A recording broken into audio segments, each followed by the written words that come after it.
Hello everyone. Daily current affairs में आपका स्वागत है। आज की परीक्षा के दृष्टिकोण से महत्वपूर्ण सुर्खियाँ इस प्रकार है। आज अपन मुल्ला पेरियार डैम के बारे में बात करेंगे। आगे की स्लाइड के अंदर डेंगू फीवर और जिंका वायरस जो आजकल के लगातार सुर्खियों के अंदर है, उसके बारे में बात करेंगे। यूनेस्को क्रिएटिव सिटीज़ नेटवर्क है, उसके बारे में बात करेंगे। एक केदार के ट्राइब्स है, वो एक बहुत महत्वपूर्ण क्या की ट्राइब्स है, उसके बारे में अपन क्या जानेंगे। एक वांग यापिंग नाम की एक अंतरिक्ष महिला है, उसके बारे में भी आगे अपन बात करेंगे। एक ग्वांगमू एसडीजी की सैटेलाइट 1 चाइना ने हाल ही के अंदर एक सैटेलाइट लॉन्च किया है, जिसके बारे में भी अपने को जानना बहुत ज़्यादा महत्वपूर्ण है। चलो अपन क्या है कि स्टेप बाय स्टेप एक एक का अध्ययन कर लेते हैं। सबसे पहले मुल्ला पेरियार डैम के बारे में बात करते हैं। हाल ही के अंदर ये लगातार सुर्खियों के अंदर है। ये बहुत ही प्राचीन डैम है जो लगभग 1886 के आसपास क्या कि बनाया गया था। और तमिलनाडु सरकार और क्या है कि जो केरल सरकार, उसमें लगातार क्या है कि इस डैम को लेकर क्या है कि विवाद होता रहता है। ये डैम बहुत पुराना है। केरल सरकार है वो चाहती है कि नए डैम का निर्माण हो, वहीं क्या है कि तमिलनाडु सरकार चाहती है कि इस डैम का रिकन्स्ट्रक्शन वापस किया जाए। ठीक है। और आपको ये बता दूं कि मुल्ला जो पेरियार डैम है ये केरल में स्थित है, लेकिन इसका संचालन, ठीक है, कि जो मुल्ला पेरियार बांध है, सबसे पहले तो ये बता देता हूँ कि ये केरल में स्थित है। ठीक है। इडुक्की डिस्ट्रिक्ट है केरल का, उसमें स्थित है। दूसरी बात ये है कि लेकिन इसका संचालन क्या है कि तमिलनाडु करता है। ठीक है। इसको ऑपरेट है वो तमिलनाडु कर रहा है। और इसका जो जलग्रहण क्षेत्र है उसमें लगभग क्या कि 50 लाख पॉपुलेशन क्या कि निवास करती है। इसी के चलते क्या है कि ये डैम बहुत ज़्यादा क्या कि सेंसिटिव है और केरल सरकार इस डैम का नए सिरे से क्या कि निर्माण करना चाहती है। ठीक है। ये डैम मुल्लायर और पेरियार नदी है उसके संगम पर स्थित है। ठीक, अपने को याद रखना है कि ये केरल के अंदर स्थित है। दूसरी बात, तमिलनाडु के द्वारा संचालित है। तीसरी बात ये याद रखनी है कि मुल्लायर और पेरियार की एक नदी है केरल की, उन दोनों नदियों के संगम पर मुल्ला पेरियार क्या कि बांध स्थित है। ये 1886 के अंदर क्या है कि निर्मित किया गया था। ठीक है। अपने को ये चीज़ ध्यान में रखनी है। नेक्स्ट स्लाइड के बारे में बात कर लेते हैं, जो जिसका प्रकोप क्या कि लगातार हाल ही के दिनों के अंदर बढ़ता जा रहा है। डेंगू फीवर और क्या कि जिका वायरस के बारे में बात कर लेते हैं। सबसे पहले अपन क्या है कि डेंगू फीवर के बारे में बात करते हैं।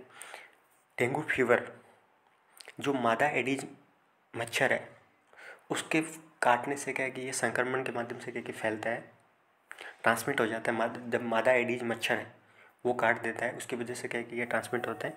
और इसके सामान्य लक्षण है, ठीक है, डेंगू के क्या है कि सामान्य लक्षण है बुखार आना, हाथ पैर दर्द वगैरह करना। लगातार क्या है कि डेंगू के जो प्रकोप है लगातार बढ़ रहा है। आपको एक आंकड़े के तौर पे बताऊं, 2018 के अंदर जो डेंगू था उसके इंडिया के अंदर 1 लाख केस आए थे और 2019 के अंदर क्या कि 1.5 लाख केस हो गए। ये तो रिपोर्टेड केस बता रहा हूँ आपको। तो ये लगातार क्या कि डेंगू का प्रकोप क्या है कि लगातार बढ़ता जा रहा है। ठीक है। लेकिन आपको इसी के साथ एक वोल्व, ये देखिए आप, एक जो चीज़ है मैं आपको बताना चाहता हूँ, कंपटीशन के लिहाज से बहुत ज़्यादा इंपॉर्टेंट है। एक वोल्वचिया बैक्टीरिया है। ठीक है। लगातार के एक रिसर्च के माध्यम से एक वोल्वचिया बैक्टीरिया मच्छर के अंदर क्या है कि इस तरह का विकास किया गया कि इसके माध्यम से क्या है कि जो मादा एडीज है, जो मच्छर है जिसकी वजह से डेंगू वगैरह फैलता है, तो इनका वोल्वचिया बैक्टीरिया के माध्यम से एक पॉपुलेशन के एक रिप्लेसमेंट की एक स्ट्रेटेजी है एक तरह की। मतलब कैसे जैसे करके मच्छरों की आबादी की कमी की जाए। ठीक है। वोल्वचिया बैक्टीरिया के माध्यम से मॉडिफाइड करके जो मच्छर वगैरह हैं वो क्षेत्र के अंदर, एरिया के अंदर क्या है कि छोड़ के उनका क्या है कि आपस में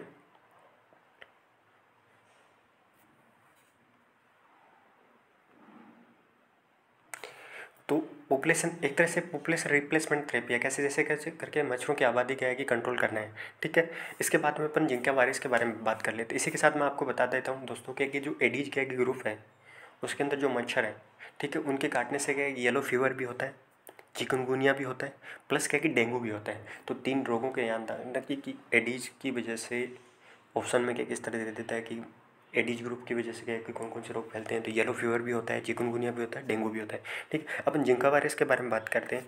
ये भी क्या है कि एक एडीज इजिप्टाई क्या है कि जो मच्छर है, उसके काटने से क्या है कि ये ट्रांसमिट होता है अपने अंदर, ठीक है। जिंका वायरस हो गया, जिसके लगातार केस अपने को दिन ब दिन क्या है कि रिपोर्टेड हो रहे हैं, ठीक है।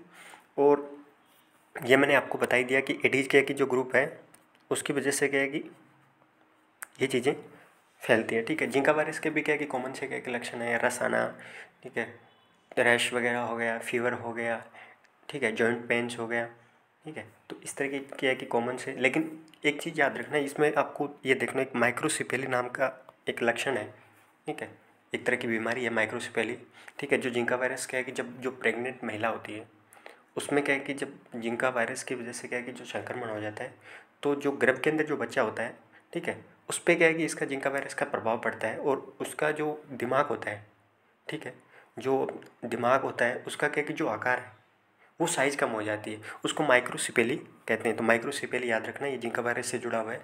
प्रेग्नेंट महिला होती है तो गर्भ में पल रहे बच्चा होता है, उसका क्या है कि जो सामान्य आकार रहता है सिर का, ठीक है, वो छोटा हो जाए, छोटा, ठीक है, आकार क्या है कि देखा जाए तो जिंका वायरस की वजह से क्या है कि इसका लक्षण क्या है कि दिखाई देते हैं, ठीक है। तो माइक्रोसिपेली अपने को याद रखना। अगली अपने स्लाइड के अंदर देख लेते हैं दोस्तों, एक UNESCO creative cities network, sorry, ठीक है, यूनेस्को क्रिएटिव सिटीज़ नेटवर्क हाल ही के अंदर क्या है कि न्यूज में चल रहा है। सुर्खियाँ इस तरह है कि जो अभी हाल ही के अंदर श्रीनगर को गुंचा जो 49 क्या है कि सिटीज़ के रूप में इस नेटवर्क के अंदर क्या है कि शामिल किया गया है, ठीक है। और जो श्रीनगर है उसको क्राफ्ट एंड फोक जो कैटेगरी है उसके अंतर्गत क्या है कि श्रीनगर को शामिल किया गया है। पहली बात तो अपने को याद रखना है कि 49वीं सिटी के रूप में शामिल किया गया है। सेकंड चीज़ याद रखनी है कि इसको कौन सी कैटेगरी के तहत शामिल किया गया है, क्राफ्ट एंड फोक कैटेगरी के तहत। तीसरी चीज़ याद रखनी है कि ये छठा शहर है भारत का जो इस क्रिएटिव सिटीज़ नेटवर्क के अंतर्गत शामिल किया गया है। और अपन थोड़ा सा विस्तार से अध्ययन करें, यूनेस्को जो क्रिएटिव क्या कि सिटीज़ नेटवर्क है ये 2004 के अंदर शुरू किया गया है, ठीक है।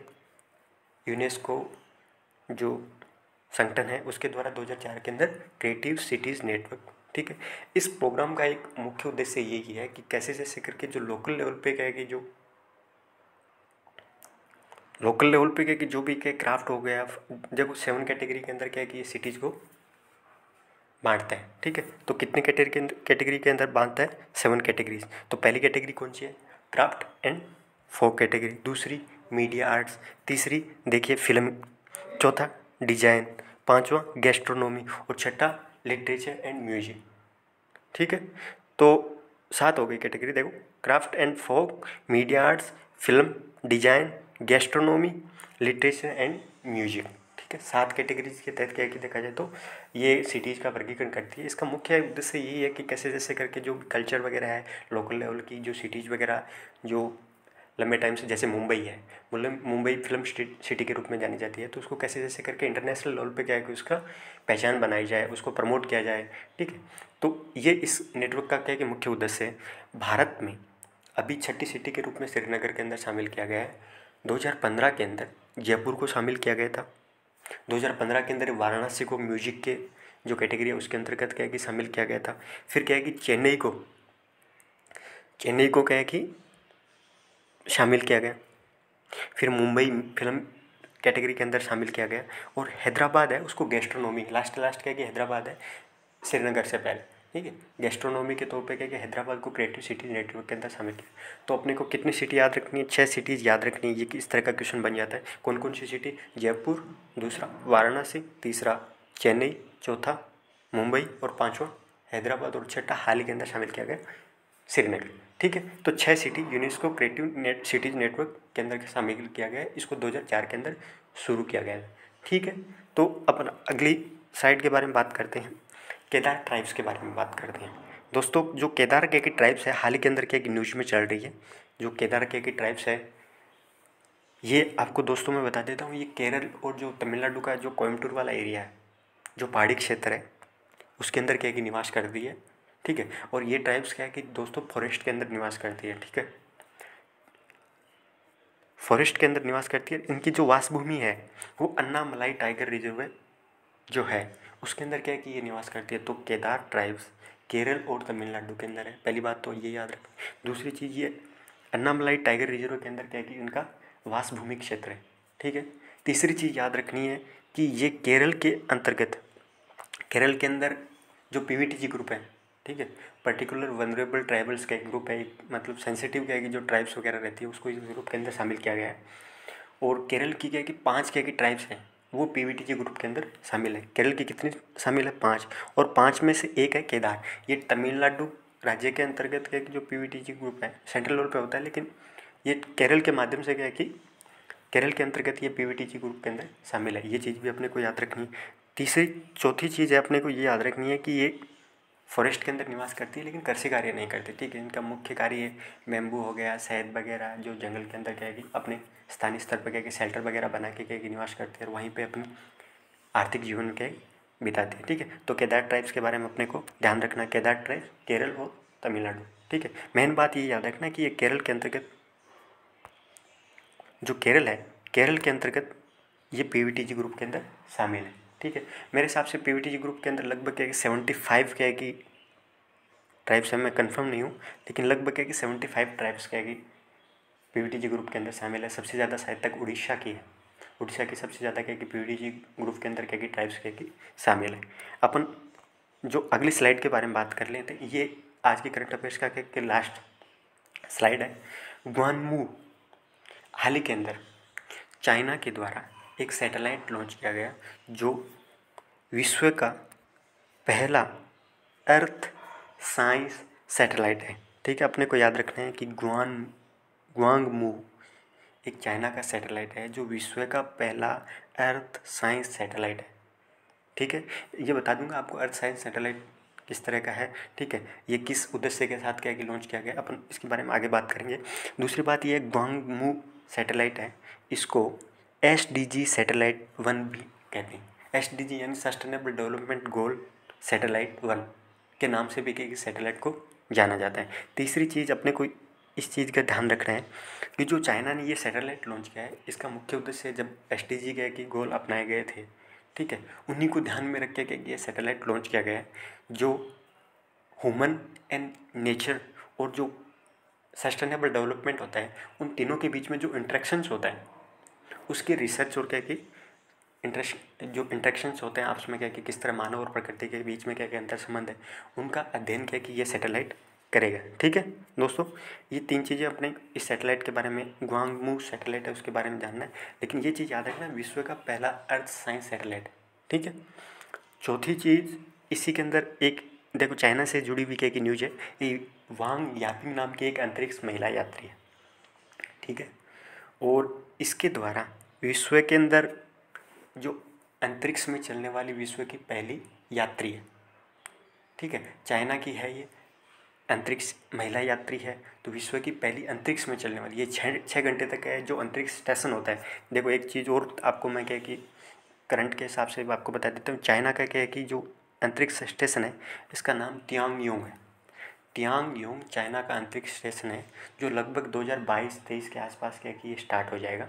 चाइना इसको क्या कि प्रक्षेपित किया है और अभी इस पर काम चल रहा है।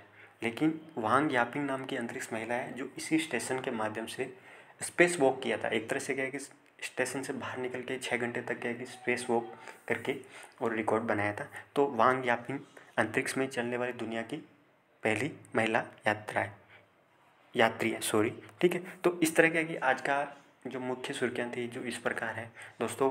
आपको अच्छा लगे तो आप कमेंट और क्या कि लाइक कीजिए, ठीक है। और मैं आपको ये बता देता हूँ मैं कि डेली इस तरह क्या है कि जो महत्वपूर्ण क्या है कि जो करंट्स रहती है, जो परीक्षा के विभिन्न परीक्षाओं के अंदर क्या है कि लगातार पूछी जाती है, जो बहुत महत्वपूर्ण रहती है, ठीक, उसको मैं रोज़ाना लेके आऊँगा।